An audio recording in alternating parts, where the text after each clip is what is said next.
ఆంధ్రప్రదేశ్లోని కడప జిల్లాలో విషాదకర రోడ్డు ప్రమాదం జరిగింది. APS RTC ultra deluxe bus లారీని ఢీకొట్టడంతో ఇద్దరు ప్రాణాలను కోల్పోయారు. మృతుల్లో ఒక చిన్నారి, ఒక విద్యార్థి ఉన్నట్లు సమాచారం. మరో 16 మందికి తీవ్ర గాయాలయ్యాయి. క్షతగాత్రులను సమీప ఆసుపత్రులకు తరలించి చికిత్స అందిస్తున్నారు. ప్రమాదానికి గల కారణాలపై పోలీసులు దర్యాప్తు చేస్తున్నారు. ఆంధ్రప్రదేశ్లోని కడప జిల్లాలో విషాదకర రోడ్డు ప్రమాదం జరిగింది. APS RTC ultra deluxe bus లారీని ఢీకొట్టడంతో ఇద్దరు ప్రాణాలను కోల్పోయారు. మృతుల్లో ఒక చిన్నారి, ఒక విద్యార్థి ఉన్నట్లు సమాచారం.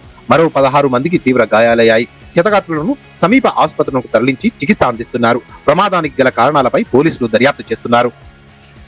ఆంధ్రప్రదేశ్లోని కడప జిల్లాలో విషాదకర రోడ్డు ప్రమాదం జరిగింది. APS RTC ultra deluxe bus లారీని ఢీకొట్టడంతో ఇద్దరు ప్రాణాలను కోల్పోయారు.